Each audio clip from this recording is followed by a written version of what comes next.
Ukrainians defending their capital as Russian troops advance on Kyiv. I'm Greg Palka in London. That's my story. Coming up.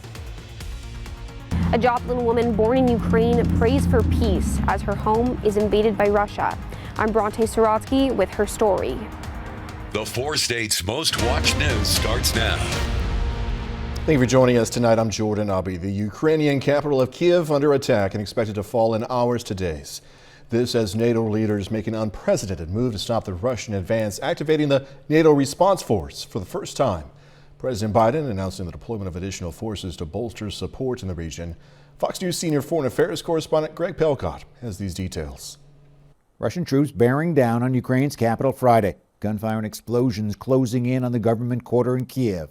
Increasing fears Vladimir Putin may be seeking to overthrow Ukraine's government. The military not alone in the fight. The Interior Minister saying 18,000 civilians have been given weapons. President Volodymyr Zelensky standing side by side with citizens, ready to defend the advance. We are all here. Our soldiers are here. The citizens are here, and we are here. We defend our independence.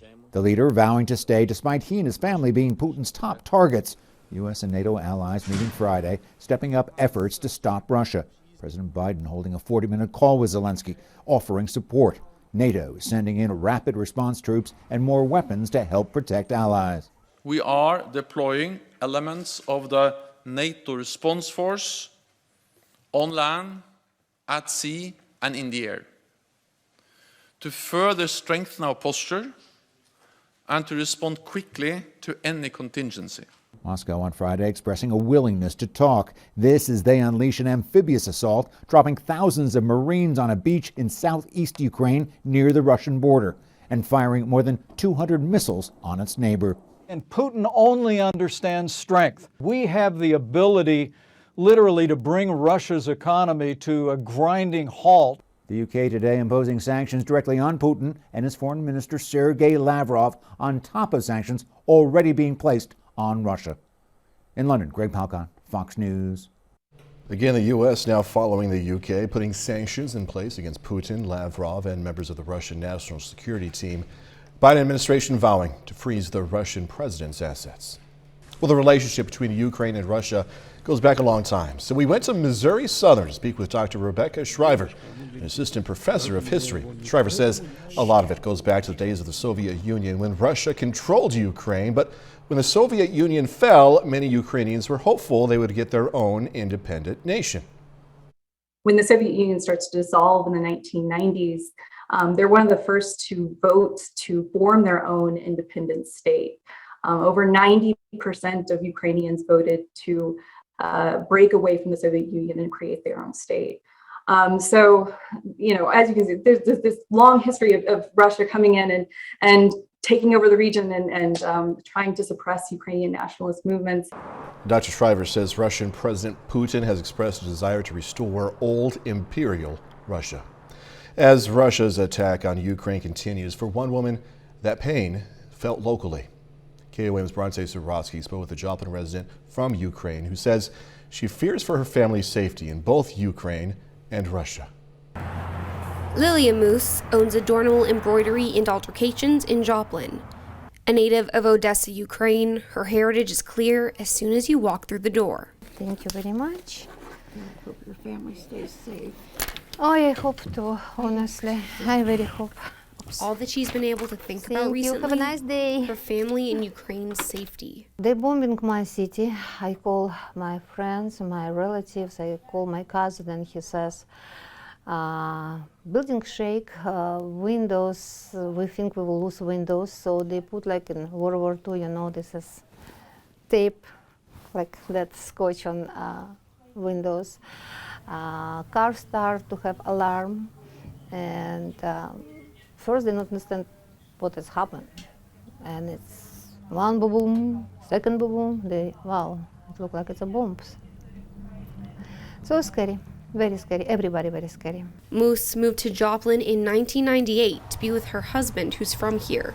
She still has relatives and friends, not only in Ukraine, but in Russia as well. I have relatives, a lot of relatives and a lot of friends, both sides. Ukraine go to more oriented to the Europe, and to the democracy. Russia basically go to the dictator. Amid Russia's invasion of her home, Moose prays for peace and a normal life for everyone. People want, on both sides, they want peace, they want them regular life, they want to go to work, they want to go to home and be with them families and just normal, peaceful life, both sides. Now everybody knows that it's Ukraine, it's not Russia, it's a different country. And they want to protect what they have. In Joplin, Bronte Sorotsky, KOAM News. Moose says she hopes people are going to support organizations like UNICEF and other nonprofits providing aid overseas. All right, meteorologist Doug Ketty joining us now. First look at the forecast. Some good melt time today, Doug. Yeah, we got the sunshine across the region, which definitely helped us out. Now, temperatures, they didn't get out of the 20s, but the sun, it still does quite a bit of melting across the area. A lot of clouds have really thickened up over the past few hours. We have a weak little wave to our south. You can see some showers down across Texas, southern parts of Arkansas. Most of this is going to stay south of us, but we are going to get the clouds from it. Another cold night. We're sitting into lower 20s. We're going to drop back into the mid-teens across the region. Still kind of a light northerly wind at about 5 to 10. We do start warming back up, so we're going to look at that here in just a bit. Doug, thank you. U.S. Senator from Oklahoma Jim Inhofe announced he's going to retire next year. The 87-year-old announced his last day will be January 3rd, 2023. His retirement is going to trigger a special election, meaning both Senate seats in Oklahoma are going to be up for grabs next year because Senator James Lankford is up for re-election. Oklahoma's 3-day filing period, by the way, for candidates begins April 13th. CDC revising its guidelines on masking while the White House molds an even bigger change to its COVID strategy. Fox News correspondent Jonathan Seary has more now from Atlanta.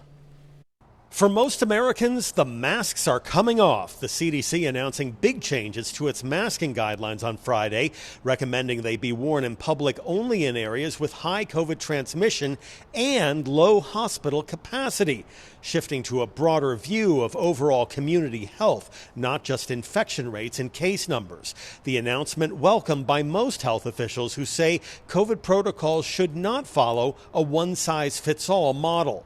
The masking recommendations really need at this time to be a local decision. The number of cities and states dropping mask mandates has grown significantly in the past 24 hours. Los Angeles, Baltimore, Minneapolis, St. Paul, Oregon, and Florida all announcing plans to shift their strategies. And in New York, the former epicenter of the outbreak, the outdoor masking requirement for schools has been removed, and hospitals are now allowed to resume elective procedures. We've not seen an increase in cases. This is a cause of optimism, a sense that we are beyond turning the corner. Most business owners are welcoming the shift, but there's lingering doubt among some folks about whether it's safe to take off their masks in public, with another COVID surge possible as the Omicron subvariant BA2 spreads rapidly.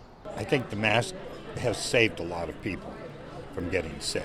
The White House is also overhauling its pandemic strategy, which is expected to focus on preventing serious illness rather than containment. In Atlanta, Jonathan Seary, Fox News. KOAM News at 9 on Fox 14 takes this time now to honor another four-state hero.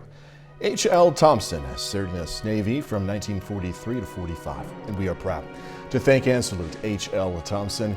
He's tonight's four-state hero. Doug Ketty's next with a complete look at the forecast. A bit later, the Missouri Southern women aiming to do something that's never been done in program history. Those details in sports.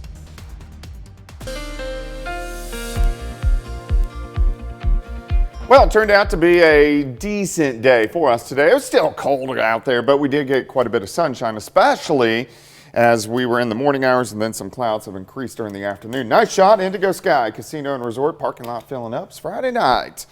Heading into the weekend. We do have some clouds which have been increasing across the region, but we're mainly going to stay dry as we go into the weekend. Look at the lows during the morning hours. Yates Center 9, 7 Fredonia, 8 in Iola. Everybody else kind of 10, 11, 12 degrees. So it was a cold, cold start. We did get upper 20s during the afternoon, which is better than what we have had. Now we're dropping back down. Most of us are sitting lower 20s will go back down into the mid-teens a little bit for us later on tonight. Northerly winds kind of light at about calm to 5 miles per hour, but it makes it feel a little bit colder outside than what it actually is. Clouds thickening up, nothing underneath the clouds, but we are going to have mostly cloudy skies for us tonight and then again during the daytime hours tomorrow. This is mainly due to a wave that is building down through parts of Texas, Louisiana, Arkansas. This rain is going to get real close to the region, but it's going to stay just south as we head into the next couple days, kind of combining with this weak wave out to the west. Besides that, we're pretty good all the way through the weekend and really most of next week. All right, a lot of clouds tonight, mid-teens, 4 overnight lows. Mostly cloudy skies for us tomorrow, but it is going to warm up. Temperatures near 40, 14 to start, 33 by noon. High temp right around 39. Easterly winds are going to be light at about 5 to 10. Not as cold tomorrow night. We drop back into lower 20s. Sunday looks great. We push 50 during the afternoon, so we do see improvements as we go into the next few days. I think we'll be well into the 50s on Monday. By Tuesday, here's 5 p.m., mid to upper 60s. So Tuesday looks good. Wednesday near 70. We're going to be near 70 on Thursday. So we have a really nice stretch of weather next week. On Friday, much of the same, near 70. But look at the showers and thunderstorms starting to increase out across central and western Kansas. These roll in Saturday, next Saturday. But this is going to be a strong system. Some of these storms could be strong to severe. So that's what we're really going to focus on as we get into next week. Now, until that occurs, we look pretty good. We get a nice little stretch of weather. We're going to have a lot of clouds tonight into tomorrow, but not too bad. Let's go 39 for us tomorrow, 48 Sunday, 57 on Monday, and then all the way near 70 by the time we head through most of next week with those thunderstorm chances increasing late in the week. Great upcoming week to just go outside and just enjoy it. And it's March almost. Crazy. Doug Eddy, thank you. We'll see you in a little bit. A historic moment at the White House today. President Biden fulfilling a campaign promise, nominating the first black woman to the U.S. Supreme Court. If confirmed, Judge Ketanji Brown Jackson would be the court's second black justice. Fox News correspondent Caroline Shively has reaction from Washington. The pick is in, and lawmakers from both sides of the aisle are reacting to President Biden's historic nomination. President Biden introducing his Supreme Court nominee, Judge Ketanji Brown Jackson, at the White House Friday. I believe it's time that we have a court that reflects the full talents and greatness of our nation, with a nominee of extraordinary qualification. If confirmed, Jackson would be the first black woman ever to serve on the high court. I am standing here today by the grace of God as testament to the love and support that I've received from my family. President Biden is filling the seat after Justice Stephen Breyer announced his retirement. Jackson graduated from Harvard Law School and serves on the U.S. Court of Appeals for the District of Columbia. I can only hope that my life and career, my love of this country and the Constitution, and my commitment to upholding the rule of law and the sacred principles upon which this great nation was founded will inspire future generations of Americans. In an evenly split Senate, Jackson can be confirmed with the support of all 50 Democrats. Most GOP senators have reacted to the announcement by simply saying they are looking forward to meeting with Jackson and they plan to review her record thoroughly. I'd like to sit down with Judge Jackson and have a conversation in my office, and I look forward to that. Hearings could start as soon as mid-March. Democrats hope to have her confirmed in April. In Washington, Caroline Shively, Fox News. Coming up, caring for those fleeing Ukrainians. Countries in Europe and abroad are preparing for a massive refugee crisis after Russia has invaded Ukraine. In London, I'm Alex Hogan with more on this story coming up. World carriers are offering support to consumers affected by the Russian invasion of Ukraine. Some providers like AT&T are waiving long-distance international charges as well as roaming charges for calls and text made to and from the U.S. and Ukraine.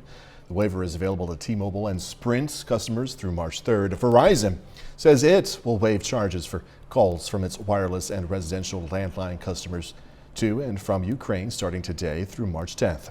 The company is also waiving voice and text roaming charges for customers in Ukraine. Countries in Europe and across the globe are preparing for a massive refugee crisis after the Russian invasion of Ukraine. The Pentagon is estimating the crisis could result in 1 to 5 million people fleeing Ukraine. Fox News correspondent Alex Hogan has more on this story. Up to 4 million people may flee Ukraine to other countries if the situation escalates further. So that's what we have. The Russian invasion of Ukraine is triggering a massive refugee crisis across parts of Europe. The United Nations estimates that more than 50,000 Ukrainians have already been displaced. This number is expected to rise into the millions over the next several days and weeks.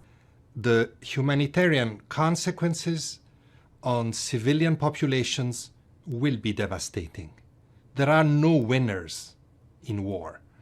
Several neighboring countries, including Poland, Hungary, and Romania, have already extended a warm welcome for those looking to flee the conflict. Volunteers were seen on Friday giving out hot beverages, water, and food and supplies to Ukrainians crossing the border in Poland. Polish officials say that they plan to accommodate anywhere between 1 to 3 million refugees. The UN's refugee agency is also ramping up its operation in the region. They're working with Ukrainian officials to provide humanitarian assistance for those looking to leave the country in the coming days. We stand ready to support efforts by all to respond to any situation of forced displacement. White House Press Secretary Jen Psaki says that the U.S. is also able to accommodate refugees fleeing the conflict. In London, Alex Hogan, Fox News. Still ahead, another sports player explaining himself. Superstar golfer Phil Mickelson is under fire for comments made about a planned offshoot of the PGA Tour. I'm Matt Napolitano in New York. I'll have the details straight ahead. Colorado are soon be able to pay for state taxes with cryptocurrency. Cryptocurrency is a digital way to pay for things without a bank or government through a computer network. When the system is in place for state taxes, people with crypto like Bitcoin and Ethereum will pay a third-party provider that will take the digital coin payments and deposit the equivalent value in dollars into the state's treasury. Now, experts say one of the main concerns, though, is the fact that the value of cryptocurrency can quickly change. Legislatures in Arizona and California are also looking into accepting cryptocurrency as a form of payment statewide, not just for tax purposes. Phil Mickelson finding himself in the rough after the champion golfer's recent remarks about a new golf league and its Saudi financiers. Fox's Matt Napolitano reports now from New York.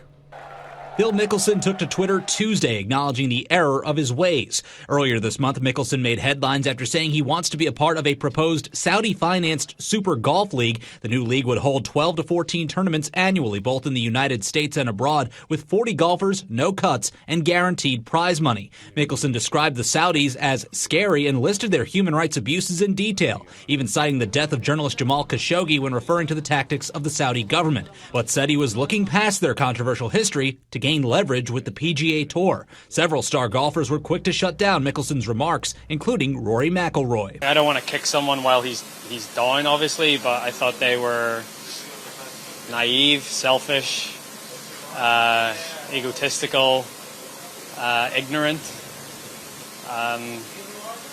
A lot of words to describe that. Taking to Twitter nearly a week after the excerpt came to light, Mickelson writing that his words were reckless, however saying of the release of that excerpt, quote, "There is the problem of off-the-record comments being shared out of context and without my consent. But the bigger issue is that I used words I sincerely regret that do not reflect my true feelings or intentions." Meanwhile, Mickelson's longtime sponsor, accounting giant KPMG, announced that the company and the six-time major champion have mutually agreed to part ways. In New York, Matt Napolitano, Fox News. Up next, what a new study shows about the mental benefits of owning a pet. Having a pet's bestie could boost your brain power. A new study shows it could delay memory loss and other kinds of cognitive decline, especially verbal memory, things like memorizing a list of words. Now, it's not instant. You don't get a dog and you're like, you know, the sun is more enjoyable, life is more beautiful. It's not like that. Study authors say you got to have a pet pal for 5 years or more. You may be asking, what gives? Why? 5 years or more? Well, there's no clear answer from this study, but previous studies have shown that pets can help you cut back on stress, which helps the brain. Stress does so many things, and cut back on that stress, it's good. All right. 30 more minutes, news, weather, and sports coming away. Companies from across the country visit Pitt State to recruit potential employees at Wood Tech Company Day. Plus, how the crisis over in Ukraine could impact wheat fields right here in the 4 states. Kansas and Missouri announced settlements with 3 major pharmaceutical manufacturers over their role in the opioid crisis. The $26 billion settlement involves Cardinal Health, McKesson Corporation, and AmerisourceBergen. Kansas is receiving $190 million in payments over 17 years, while Missouri is receiving $485 million. Wood technology students over at Pitt State today got the chance to interact with potential employers. Companies from across the U.S. came to Pittsburgh for Wood Tech Company Day to recruit from one of the few programs operating in this field. Away with an internship. What I'm hoping to get out of it is just that all of us learn how to work well and network. That's a huge skill that a lot of students don't get, and this program provides a great opportunity to do it year in and year out. So does Pitt State as well. The event has been going on now for around 15 years. T&D Donkey Rescue in Liberal, Missouri is a nonprofit that works to rescue and heal neglected and abused donkeys in the area. But because they are a nonprofit, they rely on support from the community to keep this mission alive. So today, the Sacred Heart Catholic Church over in Frontenac, Kansas, held a scrapbooking event to raise money and awareness for the rescue. The animals that come in, they've been abused, neglected, abandoned. If you could meet the animals and see how truly sweet they are and the care that they need, that's why you do it. Fundraising is going to continue tomorrow in the Sacred Heart Catholic Church Parish Hall, again in Frontenac. Well, for the 3rd straight month, pending home sales declined, falling 5.7% in January. That's according to the National Association of Realtors. Economists were expecting sales to rise 1%. The pending home sales index captures transactions where a contract has been signed, but the home sale has not yet closed. Year over year, pending home sales were down 9.5%. Now, the West was the only region to see an increase in activity in January. Americans are continuing to buy guns in high numbers and across virtually every state. Home and personal safety group SafeHome.org says Americans bought 19 million guns legally in 2021. That's the 2nd highest total over the past 2 decades. Safe Home says overall and on a population-adjusted basis, more people are buying guns in almost every state. The highest year for gun sales was 2020 with 21.5 million guns sold. Texas, Florida, California, and Pennsylvania all sold more than 1 million guns. Starbucks there's no orders at Starbucks. If there are, something's wrong, right? Starbucks orders can now be added to your Target curbside pickup. It's been a long day for me, sorry. Curbside pickup has revolutionized the way we shop. Target is taking it a step further. The retail chain is now allowing its customers to add Starbucks orders for pickup. Target shoppers who do not have the time to go into the store can place an order for curbside pickup and add in their coffee request. Customers then alert the store when they're on their way. Next thing you know, the entire order, beverage and all, will then be delivered right to their car. Well, the conflict in Ukraine could have an impact on farmers in Kansas wheat fields. Reporter Joe Baker has more. Daryl Dortland has been a farmer his whole life and now will deal with the impact of Russia's attack on Ukraine. Russia is a major distributor of wheat and could cause disruptions to distribution. At the beginning of something like this, there's panic, there's fear.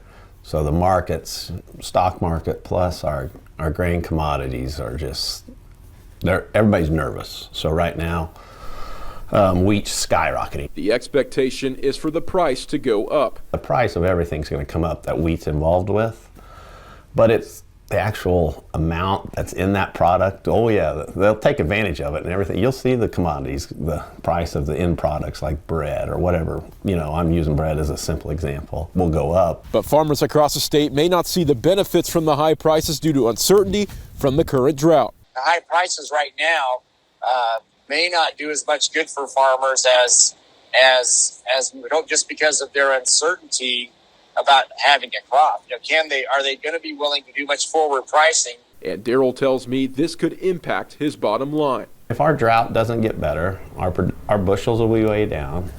If the situation over there doesn't get better, I'm sure the sanctions will go higher, there'll be more and more sanctions. So yeah, then then the price would keep going up. But in the end, it really doesn't help any of us because we won't have the bushels to sell. A little bit later, a new discovery about some important history. What if I told you the Underground Railroad was more than a network but included an actual rail line? I'm Skylar Henry in Baltimore with a new distinction that says just that, and the stories of freedom seekers who use the line.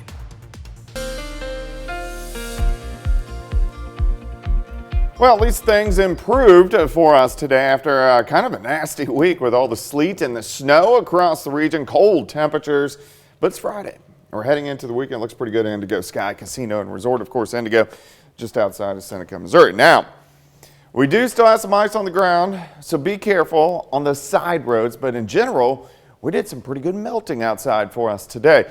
Temperatures cold this morning, single digits to lower teens across the region.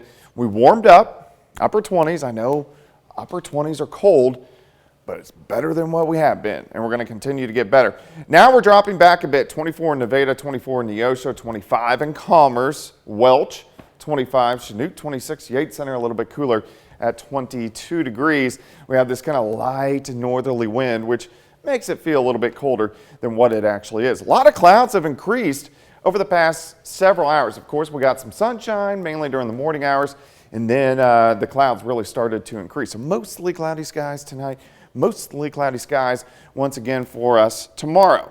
You can see a little bit of sleet, a little bit of rain down through Texas, Louisiana, southern Arkansas, extreme southeastern parts of Oklahoma. This weak wave is mainly going to stay to our south. The rain will get really close, but I think it's going to stay south of us.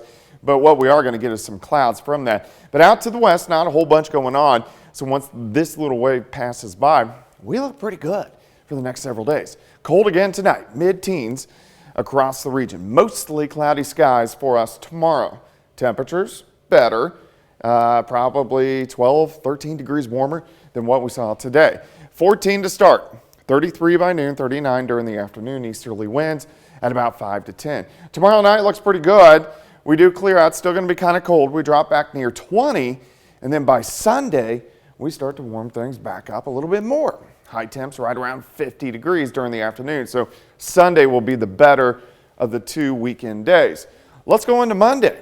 We soar up through the 50s into the upper 50s during the afternoon. By Tuesday, we go into the 60s for highs. By Wednesday, we go near 70 for highs. So you can see the next 5 days pretty good. 6 days, pretty good. 7 days, pretty good until we start to get some thunderstorms out to our west. So this is already a week away, and as we head into next weekend, chances for showers and thunderstorms. Some of those could be strong to severe, so we'll have to keep our eyes on that through next week. But we get a nice little stretch of pretty good weather. 39 tomorrow, 48 on Sunday, 57 on Monday, and then we push 70 by Wednesday, Thursday, and also on Friday. Again, you can have a cold day, but as long as you have that sunshine, it makes all the difference. It makes a huge difference. It does. Yeah. You know? All right, Doug Heddy, thank you so much. Coming up in sports, Fort Scott girls aiming to clinch an outright conference championship against Parsons, plus 4 local wrestlers moving on to the finals at the Kansas State Wrestling Championships. Jacob Leonard has that and more next.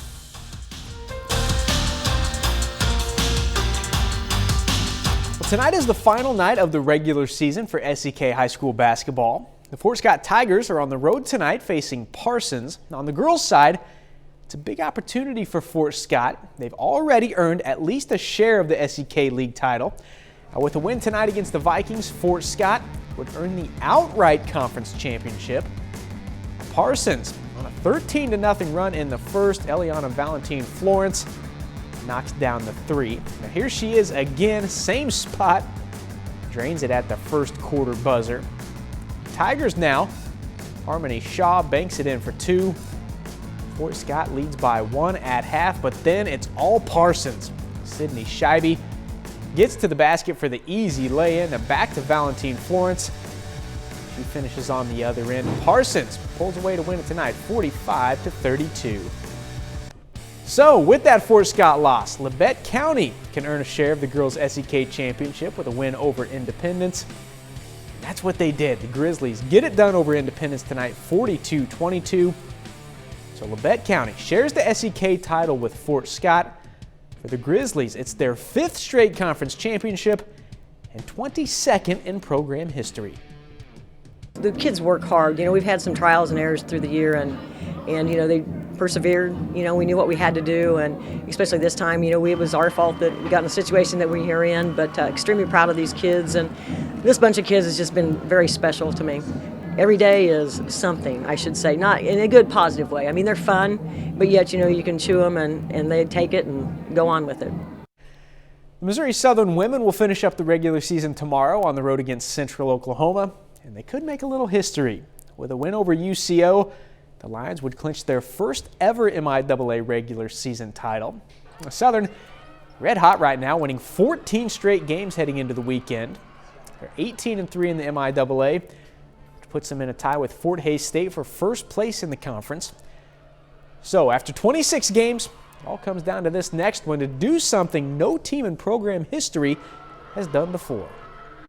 The kids are extremely excited about this opportunity to potentially win a conference title. You know, it's one of those we talked about early in the year, our expectations, we wanted to finish in the top 4.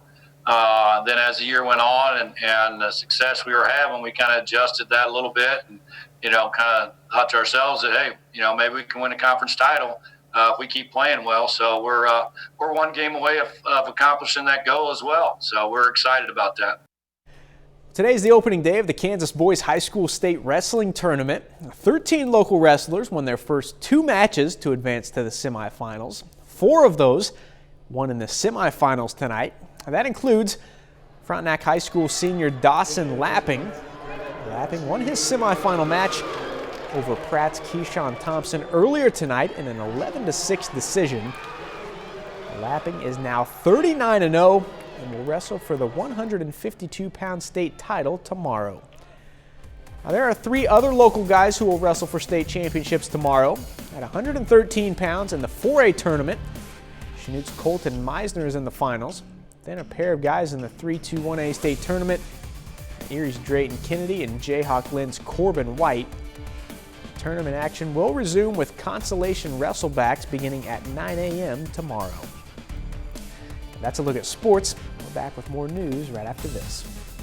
Our service recently made a new discovery hidden in plain sight. Skylar Henry reports from Baltimore, Maryland on the designation given to the physical train station that played a major role in the Underground Railroad, which helped dozens of enslaved men, women, and children reach freedom.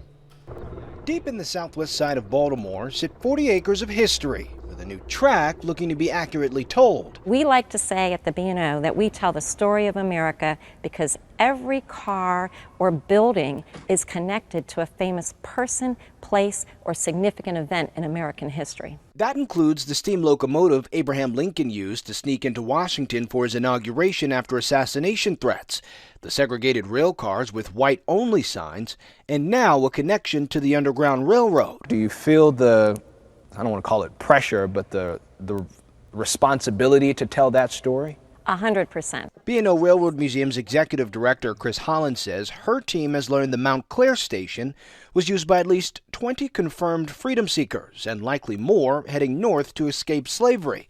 With stories like the famed Henry Box Brown, who stowed away in a wooden container for 27 hours, surviving solely on water stored in an animal bladder and a hole drilled into the box to breathe. Here's a gentleman that actually was shipped in a three-foot box, making his way from Richmond, Virginia to Washington, D.C., all the way up to the Mount Clair station. The National Underground Railroad Network to Freedom recognizes nearly 700 sites in 39 states. The Mount Clair station is one of the latest designations. And it's really a plan of action on the part of the government that works to discover and rediscover many untold shared stories. Holland says it's equally important to give those stories a home.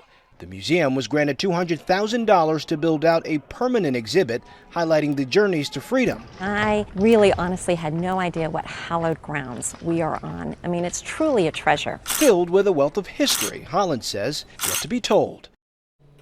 The B&O Railroad Museum sees more than 150,000 people a year, and like many other places, the museum saw a major dip in foot traffic because of the pandemic. But the downtime gave archivists more time to research the Underground Railroad discoveries.